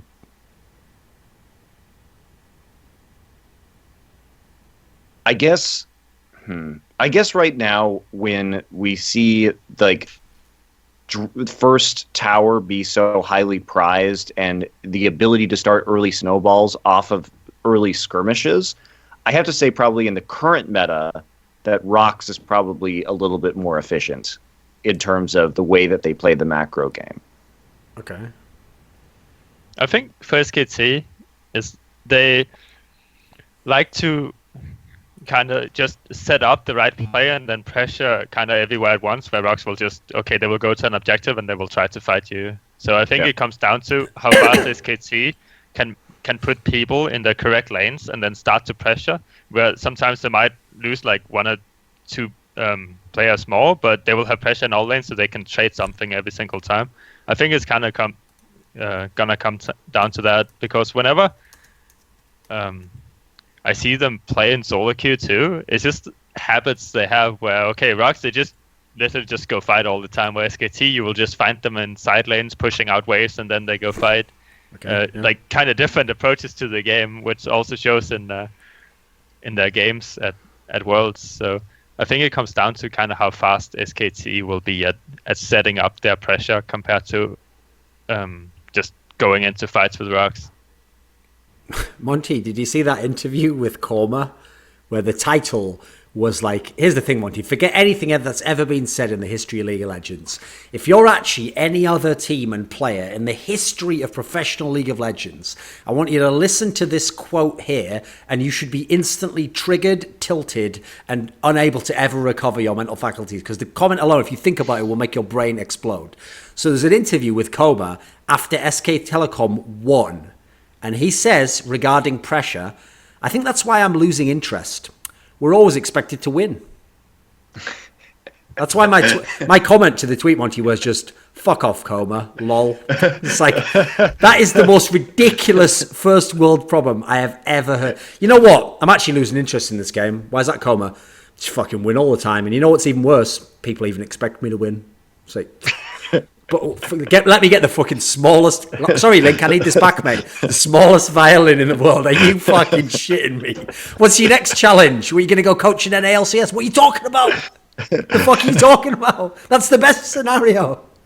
That is so insane, right? That's pretty funny. It's the fact he's experiencing like a state of melancholy over winning too much, mate. Like, seriously, fuck you, Korma. Like, let's go back to season 4. I'm done with you, mate. This is bullshit. Okay. Here's the problem, Monty. I'll explain to you my dilemma. It's quite simple, okay? On paper, I actually think Rocks Tigers should win. I think Rocks Tigers is a better team than SK Telecom. I think now's their time. Do you want to know what my problem is, Monty? I've said the same thing every time Rocks Tigers has ever played SK Telecom. And I'm sick of being wrong. I'm just sick and tired of being wrong. So the problem is, Monty, even though logically I should pick them again. In fact, this is something I always do in analysis in CSGO, right?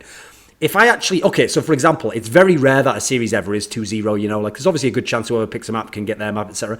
But if I actually analyse each map in isolation and I do think the team can win 2-0, I pick 2-0, right? Even though my mind's telling me, oh, it's just so unlikely it'll be. So I normally make myself go with the hard analysis. So the hard analysis is I should have to pick Rocks Tigers to win this. The problem is, Monty, I am just so sick of being wrong. It's like you go out for a lovely walk in your garden, you stand on a rake, it hits you in the face. You go, okay, well, just turn to my left a little bit. You stand on a rake, it hits you in the face. I don't want to turn around, Monty, and take another step, mate. I know there's a rake coming in my motherfucking face, and I'm getting sick of rakes in my motherfucking face. So I feel like, as a result, I have to pick SKT. But you know what the problem there is, Monty? Then another dilemma comes in. You know this dilemma. Is when the one time you don't pick them, what happens with KT Rolster versus SKT is what happens. And you know what, Monty? There's no worse feeling than that moment, right? When you went with them, you rode with them the whole time, and then the one time you let go is when they fucked you, right? That's the worst feeling in the world, right? It's better to be wrong, actually. So I'm saying, fuck it, I'm on a Rocks Tigers as well for that reason alone, because all right, it's even worse. That was a convoluted way to go back to rake in the face. But that's the problem. Besides, I also know that you love rakes in your face because you do shows with me every week. So True. Double meaning to the term rake there. Just in case anyone thought that was some sort of mad sexual entendre. That's not in any way. And also, we've never taken it to that level, so don't even start thinking that. I realise Monty's 30 now. You know, he's getting older, so to spice the relationship up a bit, we've got to keep things fresh, you know, got to try new things, but there's a limit. There is a limit to these things. Plus, I'm not Korean, so Monty... Yeah. I'm looking forward to when we explore those boundaries together. Well, the problem is I'm not Korean though, Monty, so it doesn't work for you, right? I mean, we already know your predilection from this show, right? So it's Koreans only for Monty, I'm afraid. So if we talk about the other matches, right? On the other side of the bracket, Samsung Galaxy played against Cloud9. And you know what? I'll give credit to NA this time. I don't think anyone actually believed. I don't think even Hotshot GG and all the elves from CLG. I don't think anyone had faith. I think everyone knew deep down, even Cloud9, by the way, that they were just going to get straight banged out and nothing was going to happen here. And that's basically what happened from beginning to end of every game. I mean, it was garbage, right? It was terrible. It was very easy for Samsung to win this series, I feel. Like, what was the biggest problem for Cloud9, Froggen? What was holding them back from having a chance? The fact that they have worse players. Smoothie fucking decided to have the worst series of their lives. That's the problem with having rookies, right? You can never know when it'll go wrong. Combined in 3 games for 1 kill. One fucking kill in 3 games. They had a lot of assists. I did like that game though. I liked the game where they were playing Jin Nami. Froggen, they actually died more than they had assists. Just gonna put that out there. I know. Did you see the game where they were playing Jin Nami and they were on the left side and they tried to just go super ham to get like that Jin passive off and they just got ultra bodied as a result of it. Like that summed up the whole bot lane for me because that was like, well, nice idea sort of, but totally failed execution and game's over now, so that's it. So here's one of the problems as well, right, Monty, is just because of the playoffs and the gauntlet, Impact had so much hype at this Worlds, it was unreal. Everyone was talking like he was just going to go like head-to-head with fucking Smeb and all the rest of them and be fine. Like, yeah, he's clearly a good player, but, I mean, Cuvée massively outmatched him in this match, right? I think Impact actually did play very well at Worlds, and I think he did play very well in the playoff run. He was definitely the star of C9 while Jensen sort of faded away towards the playoffs and towards Worlds. I think if Impact was actually on a good team, he would be amazing, but he's not, so we have to deal with that reality. And Cuvée has been having the tournament run of his life, and similar to Kuro, I mean, I said this coming into Worlds, this top lane meta is excellent for Cuvée. It is absolutely excellent for him. As a primary caster top laner, it doesn't get much better for him than it is right now. Okay. What did you think, Froggen? What like if you actually have to narrow down, like what were the player problems or what was the issue for Cloud9 with Samsung Galaxy? I think it was mainly the bot lane and then Meteos. I think Impact didn't have a good first game. Besides that, I think he played really well, and then the bot lane just had no pressure in the game, and they actually did okay until they fucked up, kind of. It's like, as you remember the Jin Nami stuff where Sneaky just kind of walks up and suicides. Like, what is that? You know, Impact was actually he almost had the top tower. He constantly harassed Kube out of lane. He might even have had a TP advantage. The tower is almost down. All they need is just Meteors up there, and the tower's down. And then Sneaky literally walks into Caitlyn and Karma and just suicides straight up. Like, there's no way you can die in that lane. He could just have pushed it, wait for impact to kind of like snowball the game for them, and they die. And they trade kills. They trade top tower for bot tower, and this is terrible. They could have a tower advantage and keep snowballing it, right? I think that's the kind of problem they have. I think game 2 was Impact's most impressive game, and I think we brought up an important point, is that he controlled Cuve's TP, right? He kept Cuve TPing back to lane without using his TP, and this prevented Samsung, who really wanted those big team fights. They wanted the Kennen in there with a TP to force team fights because they have a team, like a 5v5 composition.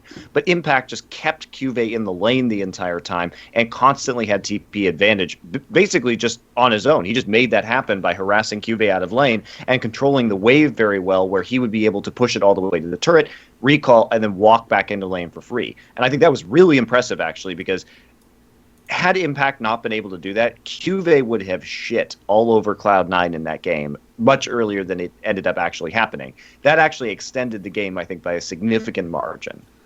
I also think that's just because of how Jace works. Not to take too much away from Impact, but Jace is really busted, and he wins versus Kennen extremely easy.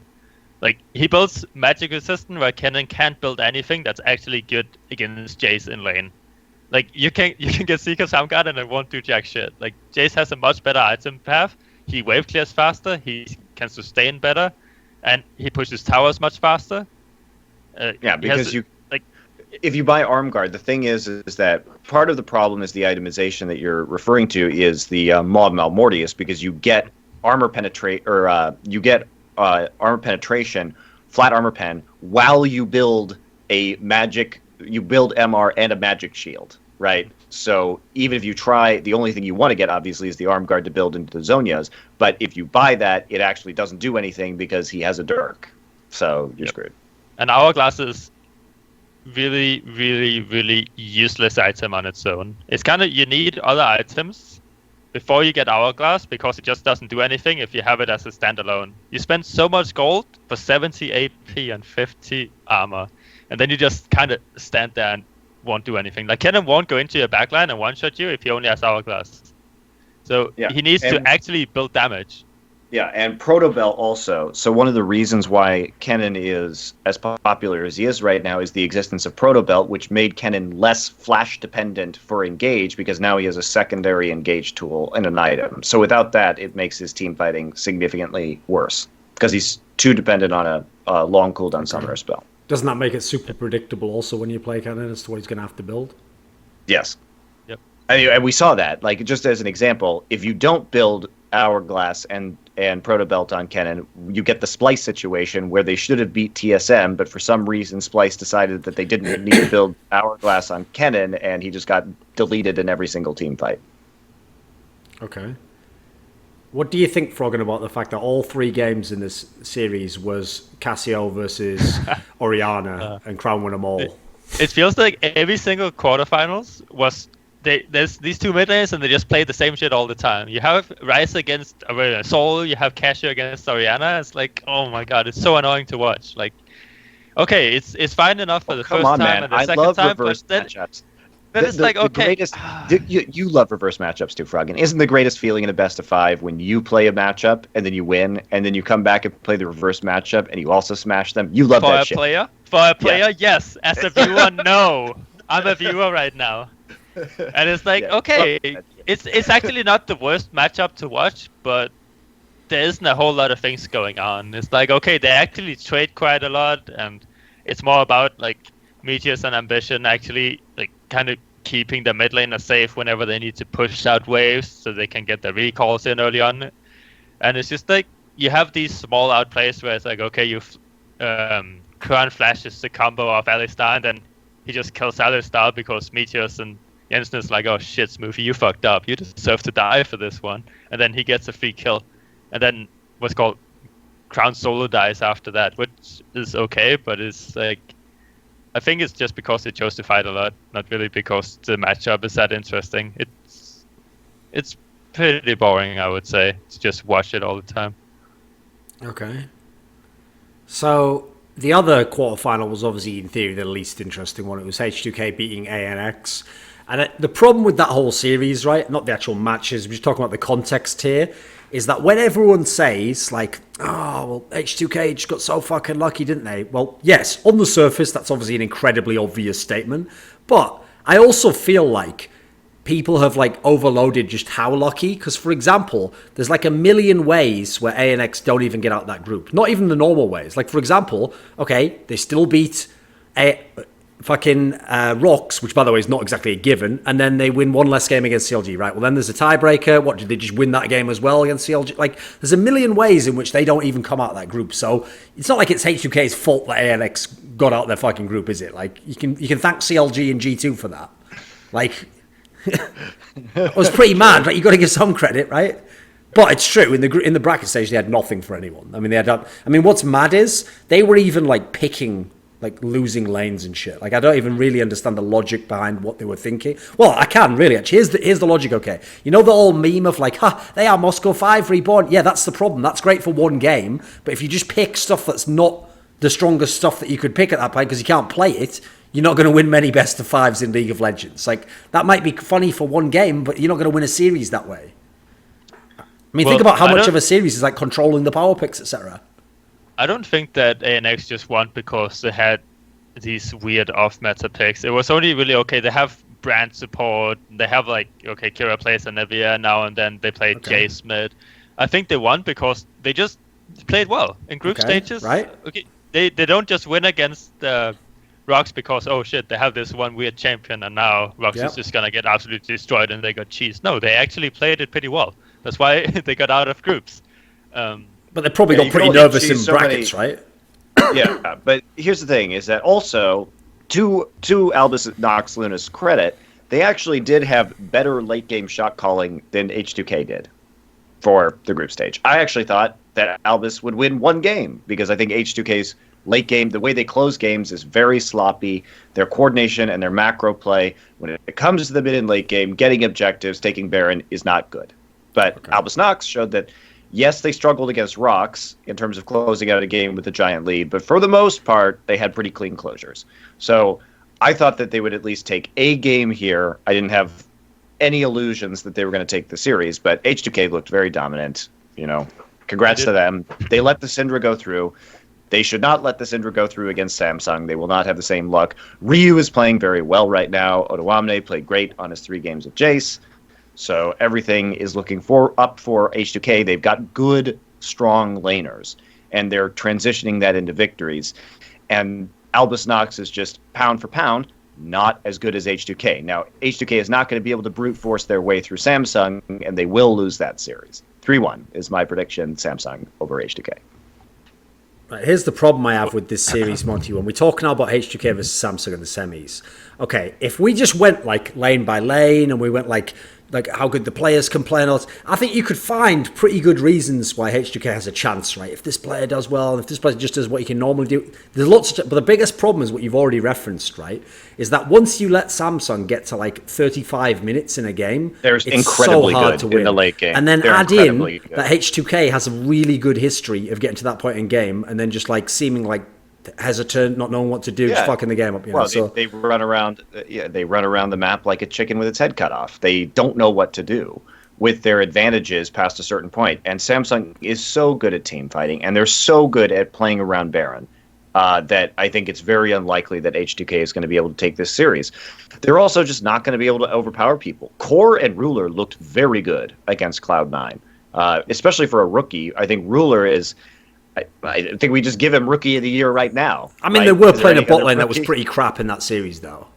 That's true, and it will be harder, but I'm just saying that is the major point of potential weakness that you could point to on Samsung. If we just go down the list player by player, right? Like, Cubate's been playing great. Is Otoamne better than him? Probably not. Ryu's been playing great. Is he better than Crown? Probably not. Sure.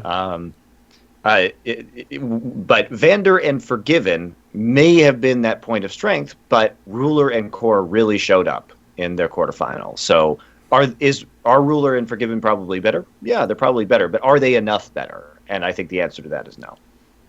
What about the jungle? I think Ambition is. I think Jankos has actually been playing well. I don't know if I have a definitive call on that. Ambition is generally more of a passive jungler. Ambition is definitely better at team fighting, but obviously Jankos is very good at pathing in the early game and picking up early advantages for his So team. then Better here's the than- question. Isn't the series on Jankos then? If they have to win before it gets to like close macro games, it doesn't have to be Jankos But just making shit happen early. But I don't even think they can win if they have an advantage. Like I think if you go into 40 minutes into the game and they're up 5k gold, they still lose, because Samsung is so much better at playing the late game than them. Okay. I think Ace2K looked a lot better in the quarterfinals compared to the previous mid and late games, if you can even call it late games in the quarterfinals. Yeah. Okay. But, Exactly. But They were also obviously, against it is against ANX, yes. But Ace2K actually chose to fight. Their problem is normally they just sit around and they don't do anything. Versus ANX, they just decided, okay, we're just gonna win by constantly just fighting them, and we know that we have better mechanics, so we're gonna win. They might have the same approach to Samsung, even though the mechanics part might not hold up. If they do have a gold lead and they can't fight, every single player of Ace2K actually has really good mechanics, and they could like close from there. Because what we saw against C9 and Samsung is that Kube wasn't really that reliable for top lane, and like in that sense that you can like Odoamne is a better top laner than Kube, I think, especially in the laning phase. And Ambition, as you said, is the passive jungler. Jankos likes to have a lot of presence early. He always gets first blood. Their 2v2 in top lane, I think, is way stronger than what Samsung has, and they can snowball it from there. And Van Unforgiven has shown that they can play it kind of passive and bot while still getting a lead and not actually getting destroyed by ganks. So I don't think Ace2K looks as bad as people say. Obviously, I don't think they're going to win the series, but I do think they have some good opportunities to get leads versus Samsung, and then it just comes down to how much they have actually learned in mid and late game with closing out the game. Like, if you think about it, in the bot lane, okay, so obviously whenever Caitlyn's available, Forgiven's a threat to pick this, like, especially when you think of some of the strong shit you can pick with it. You can obviously have, like, Karma, Zyra, but another option for Forgiven that he has shown, and he showed it earlier this year as well, he could just pick Sivir, right? I mean, if you want to do what you say here, Froggen, you just want to play, get CS, not play super risky, let the 2v2 carry the game, you could just play Sivir, right? It's not Forgiven that you think of, but he can do it. Yeah, I mean, that's the thing. They chose not to pick Caitlyn early against ANX because they have. I mean, ANX picked it early, right? But they just play Sivir into it, and they can just wave clear, and they actually won't get destroyed. So I do think that Ace2K has a lot more options than they did in the past, and I also think they have improved a lot from what we've seen in EU. Because I mean, it feels like a key thing is that. Like, listen, even though people said in solo queue who was practicing it, I think there's no chance like Forgiven's just going to start picking fucking Jhin. So you have to figure they're just going to like let the Jhin go over to Ruler anyway. So I think these are the obvious champions to play against it. What do you think, Monty? I don't know. I guess I'm a little less clear on that point, but Right, what about the mid lane matchup then? Because, okay, in theory, Crown's been doing super well against almost everyone he's played so far. But, I mean, Ryu's been very good, and he's like a veteran. Like, do you think... I mean, you've already said with the champions, Froggen, it almost doesn't matter at this point in time. But, like, do you think this actual mid lane matchup will be one-sided to Crown? No, I don't think so. I think... Ryu's been playing the best League of Legends that he's played in years. I think he's on fire right now. Also, on top of that, even before he wasn't playing as well as he is now, whenever he's against a player that's better than him or is a better laning player than he is, he usually loses by like acceptable amount. It's not like he's gonna get like absolutely destroyed and he won't have an impact on the game. If he knows that he's not gonna do well, he has a bad matchup or something, then he knows what to do to kind of like help his team out while still becoming strong for the mid and late game. So he loses gracefully. Yeah, I don't think there's a chance that you will see like, okay, Crown is just gonna go out and solo kill him, because Ryu usually does not mess up like that. He usually respects his opponents, and it's just like, okay, I know I can't do this, I'm not going to do it kind of player. So the only champions Ryu has played at Worlds is Cassiopeia, Vladimir, Ryze, and Syndra. well, That's fine. So far. So it's not a problem. We're never going to see Ori and Sol, Oriana. Oriana is a champion Right, Ryu has Rise always there, yeah. played in the past, so it's a champion we might see him play again. I mean, Sure, he's yeah. not new to it. I don't think Aurelion Sol. I don't think he will pick that. It's kind of like some teams prioritize and other people don't. I don't really know why, but I do think that's a flaw. I also think that that's a flaw from Samsung. We haven't seen them play too much Rise and too much Aurelion Sol. Usually they just ban both champions. So I mean, since Ryu doesn't play Sol, it kind of opens up Samsung for a bit more. But I mean, I think Rise and Syndra will be contested if it's not banned for sure. It is worth noting that Crown has never played a professional game of Aurelion Sol either, not in Korea. Okay. Yeah, or at Worlds. Yeah. But I'm sure he can, but I think that Crown is going to prefer to play like Victor, obviously, The or thing is- Cassiopeia if he can.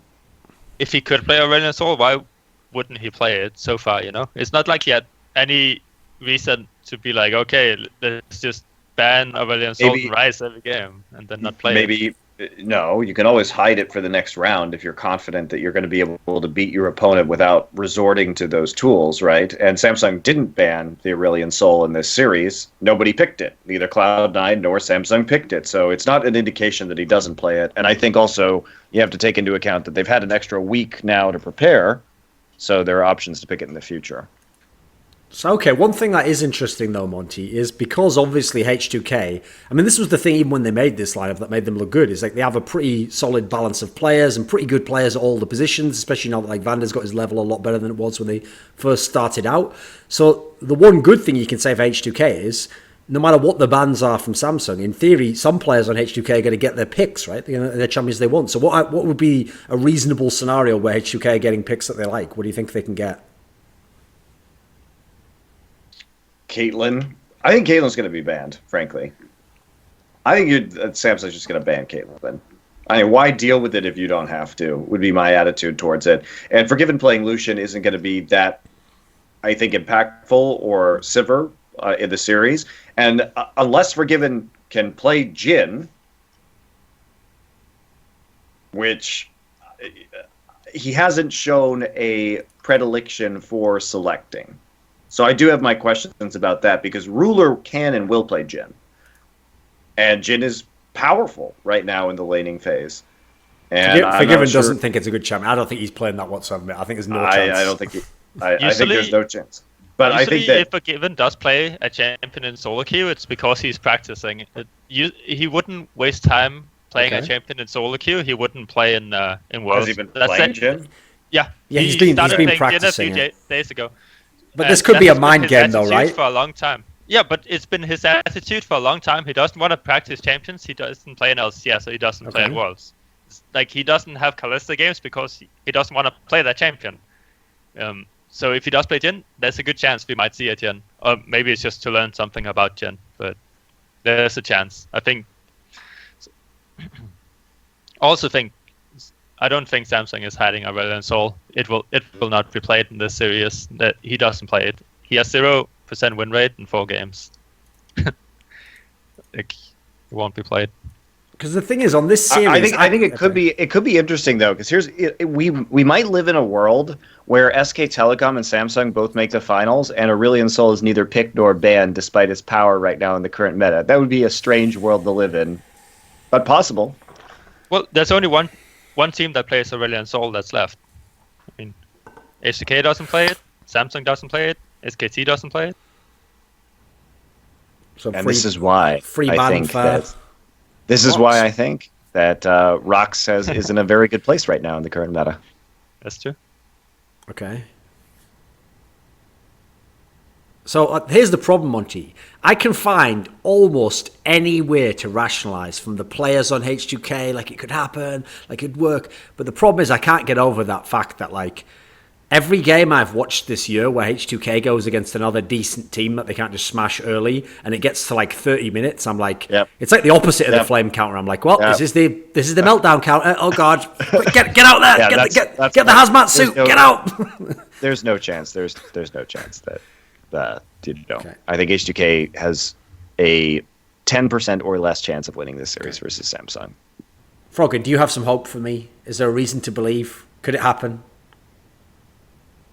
Yeah, I mean, I don't think the chance is high, but Okay. I do think, I mean, they do have a fair shot with just how the players match up against each other. The problem will be in the mid-late game, as I said before. It will be, have they learned how to do barons properly? Have they learned how to like set up fights and stuff like that? Do they know what to do in the mid-late game? If they know what to do, then I do think they have a fair chance. How good is Samsung's vision control, Monty? Extremely good. I think that's one of their biggest strengths in the mid and late game. When we talk about Samsung, you have to look at their team fighting in the late game and their control of Baron. They have some of the best Baron control, not only in this tournament, but that I have ever seen in League of Legends. Like, they are super good, all-time great at making decisions around the Baron. They rarely make errors there. They're very good at playing a patient Baron game, getting the baits that they need with the vision in order to successfully take it. They are excellent in that regard. Right, this has nothing to do with they'll win or lose, Monty. Probably HJK will lose, but I will say this. The one thing that would be awesome about them winning is not only, again, like they'd be the only people aside from Froggen to win a best of 5 over Koreans, but it would also take away all the shit about the easy path. If they did it, this would be legendary shit, right? If they could somehow miracle win this series. Oh, yeah. I don't even need it to be good. Like, it doesn't even have to be legit. Just do it. Make it some bullshit. Like, one of the Samsung players is just inexplicably ill, and I don't even care. Just go deep on it, mate. Someone's girlfriend breaks up with them. That actually happened, by the way, to a Brood War player once. Actually, the player Stork, unfortunately, when he was in really sick form towards the end of his career, his girlfriend, a week before the finals, the OSL final, just basically told him, like, yeah, you dumped, fuck off. And then he just like got depressed and got 3-0'd in the finals. So, whatever. If anyone knows anyone Samsung players actually looking at a lot of them, there are a lot of nerds in that team. They don't have any girlfriends. My mistake. They've covered that base already, Monty. You can't get them on that one. Why is there a meme, by the way? Okay. Because he was in NA? Yeah, exactly. Yeah, true. Maybe he learned it. He might be the sleeper agent. Okay. That's true, Monty. You can always trust. There is a Dignitas player on their team. There's a chance. There's a chance, Monty. There's a Dignitas player in that bot lane, Monty. It's the NA sleeper agent. The enemy They're within. They're going to activate him. It was the long con. Yeah. This was NA's time to shine. It was all a conspiracy, Duncan. Yeah. So they took Core JJ, and then to make sure that it didn't look like he was a sleeper agent and that he was still working for NA, they relegated Dignitas, right? Yeah, and it was part of the plot to get Dignitas wasn't really relegated because they were just going to be bought by the 76ers and get a free spot back in LCS anyway. Yeah. So they made themselves fade away temporarily to install Core JJ, the NA sleeper agent, within Samsung. And then they're going to just use his activation code and he's going to destroy the Koreans from within, thereby making a Western team make the finals for the first time since Season 1. Provided that on the night of the match, Rich from HUK wires 5.5 fucking K to Dignitas. And if he does that, then it's activated. This is the long card from Odie. He's a genius. He knows exactly what he's doing. He's actually infiltrated. By the way, this will be the only player. No one would suspect him too because he's British. He's actually European. This is the only. By the way, Call JJ would also be the only player to come from NALCS, then make the finals of Worlds. Because obviously Impact's made it, but he did it the other way. He did it the easier way, where you actually play for the all-time great Korean team, then go to NALCS. He's going the other way. He's going hard mode. He started out on NALCS, and now he's going to Worlds. Not even in his own position. However that makes sense. Doesn't even make any sense, does it? That's the most ridiculous Raxovich's story ever. Someone write that story. Don't tell me for the 17th time. I mean, at least Cooper actually started playing in Champions in Korea, right? He started on a Big File Miracle as their AD carry before going to Dignitas. Think about fucking Crown. Crown started his professional career in Brazil, and now he's good and on a Korean team in the semifinals. That is pretty depressing when you think about it like that. That is pretty bad. Okay, obviously this is far away because the finals is for a while from now, but everyone at the moment has it so that the other semi-final is like the real final, you know, like whoever wins that wins the tournament. Is that reasonable, Monty? I think Samsung's been playing really well, so I think it's very likely that whoever's on the SKT Rocks side of the bracket will win the tournament. I don't want to dismiss Samsung out of hand. They've had an easy ride, that's for sure. At least in the bracket side of things, not so much an easy ride in the group stage side of things. But Samsung has been playing really good League of Legends, so I don't think it's out of the question that they can win, just not likely. What do you think, Froggen? Could Samsung win Worlds? They could, but I don't think so. I mean, I think both Brox and SKT is better than Samsung, so I think it's more likely that the other side of the bracket will win. Okay. Also, you have to figure, for Samsung, they don't even need to win, because this is basically their audition to be a millionaire in China. So just don't forget winning the tournament, mate. It's all just about putting your best face on, okay? Just don't play, like if the coach in the finals in like the last game's like, oh, what do you play this? I know you're not very good at it, but it'll help the coach. You go, fuck you. I'm playing my champs. Give me my chance. It's my time to shine, baby. I'm Core JJ, look. I'm Crown. I was in fucking Dignitas and he was in Brazil. We're getting paid, motherfucker. Show me the money. Like, by the way, that would be the sickest thing ever. If a Korean player turned to his coach, think of like the level of hierarchy, and he just said to him in English, show me the money, motherfucker.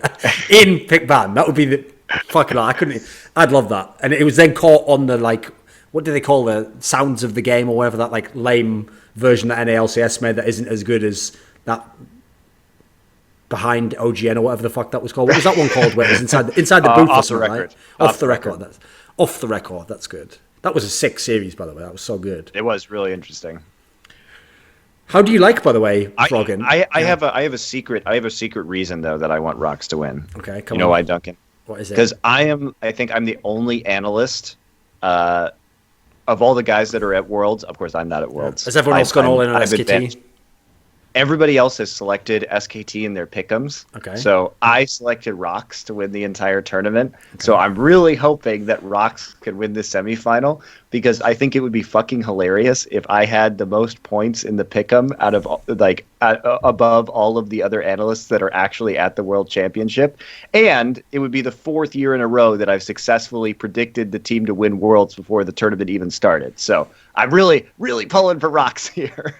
Plus, that's the problem, Monty. For narcissistic reasons. If you'd picked SKT and they'd actually won the league, then people wouldn't even just say this thing they say currently. It's, oh, he just picks Koreans. They'd just say he just picks SKT. And it would actually reduce the value of it. Here's the thing. Before people are like, well, it's not that hard to pick the winner of the World Championship. I've literally picked all 3 seeds from Korea. In Season 3, I picked the 3rd seed. In Season 2, Season 4, I picked the 2nd seed. And last year, I picked the 1st seed. And this year, I'm picking the 1st seed again, right? But there has been nuance to who I thought was going to win the championship. And I've been the only one to successfully predict Worlds before the tournament started 3 years in a row, trying to make it 4. And then I can, just laugh my ass off at, Riot and the idea of not inviting me more than I already have already, which is ridiculous in and of itself.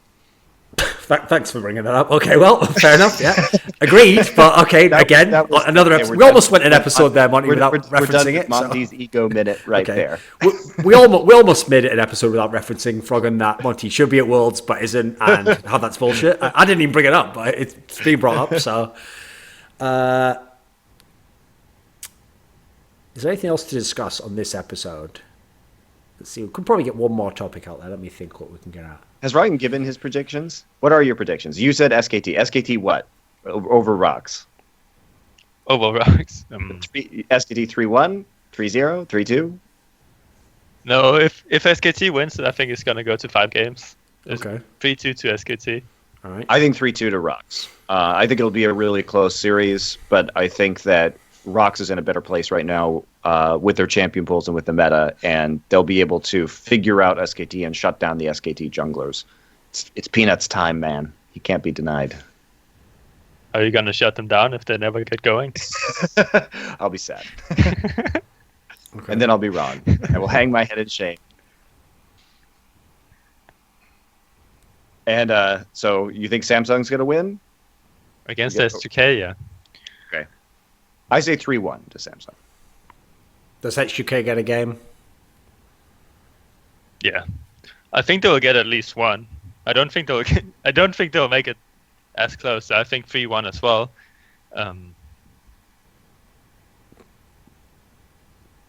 See, that's the problem. The problem is there's no real way to like legitimately pick H2K to win. I think I'll just admit it. I secretly want them to win just because if you think like, I'll just tell you right now, I'm going to spoil the whole party for everyone. Everyone who thinks that Forgiven's actually matured and he's become like a very great person now and he's learned from his problems and he's learned how to play for the team. No, he's just done what Froggen's done, which is once the community bashes you a bit for being a bit toxic, what you do is you just learn how not to say those things out loud. You still think them in your mind the same way. You still think that you're better than that guy. You just don't say. You learn to say. In fact, you just like translate it so that like it's almost like Google Translate. You mean to say like fuck this guy, I'll shit all over him, and you say, well, he tried very well, and actually I respect him as a player. So here's the key detail: that Forgiven who at the moment has the facade on Monty. He has that front where it seems like he's really learned. I can tell you right now, if they win the semi-finals, that mask will come off before even the final starts. The interviews will be fire and also get the fuck onto Twitter. Because I don't even know why. It has nothing to do with records or anything. But I'm telling you right now, a shot might just be like fired across the fucking world and ring out. Someone like Reckless or Forgiven, one of these guys might just get it just because a Korean team loses to Forgiven. That's why I want it to happen so badly, Monty. I need it to happen, But it's probably not. It would be great. Yeah, it's probably not. I mean, the few times I've ever actually wanted someone to win, it never happened. I have to say that the fans for the final will be significantly less awful. See, my favorite part of the World Championship when it's held in anywhere that's not Korea is when. Actually, it's true in Korea too, but for different reasons. Is when all the teams that aren't home teams or even remotely home teams get knocked out. Yeah. Because then the crowd actually has to be civil and care about the good matches that are going on instead of bullshit cheering for whoever is whiter, basically, if it's at NA or EU. So I don't really want to live in a world where H2K makes the finals because the crowd and the audience will be absolutely insufferable. And at least if they have no pony in the race, they can just appreciate great games of League of Legends and get more hyped. It's just better for everybody. A lot of crowds that has been cheering for all the teams and not just Western teams. I can tell you that. In Europe, it was last year. It was in France. It was great. They really did. Yeah. In Belgium, no. Brussels was awful. But in Berlin, when there were no more European teams or white people, it was they were very raucous. They were great audience. Okay. Brussels was trash though. It's right. Okay. It's okay, Froggen. Don't alienate your fans. It's all right. I got you. You just sit there. No, I every single tournament I've been to, there's always been fans cheering for everyone. So maybe it's just me. I just need to go to the events. This also, by the way, just shows what mad hypocrites a lot of fans are. Put it this way, okay? If this was TSM and they'd somehow gotten the same group, I mean, they couldn't actually, but let's say they'd gotten the easy group and they'd gotten all the way this far. There'd be 7 posts on the front of League of Legends right now that would be like, stop being biased, put aside your regional biases and support TSM. You should cheer for them. And meanwhile, TSM was like, fuck H2K. It should have been us. Should have been us, motherfucker. We would have won every other group. Great. Well, hypocrisy's brilliant, isn't it? All right, mate. At least I'm consistent. I don't say cheer for anyone. I say just stop cheering for the teams that lose. Only like the good teams. And if not, just go and watch something else. So I'm just a party pooper in all senses, but with consistency. I don't change my position on that. I like it when teams get smashed. I mean, I told you, I don't actually like it when there's underdogs have a chance. My actual position on underdogs is, I've told you before on this show, peasants should get their fucking heads caved in by a fucking god king with a scepter that takes all their land and all their shit and everything, claims prima noctil. I go old school on that shit, buddy. I don't believe in the quality of man and Thomas Paine's rights of man. I don't believe in any of that shit. No, you're just might makes right. The Renaissance never happened for me, mate. There was no Magna Carta. Thorin does not recognise the Magna Carta. That's going to be the name of the title of the show, Monty. I believe that's the end of the show. So, do you have any final comments, Froggen? Not really, no. No? Okay. How's the Queen doing, Thorin? I'm just going to turn it off at that.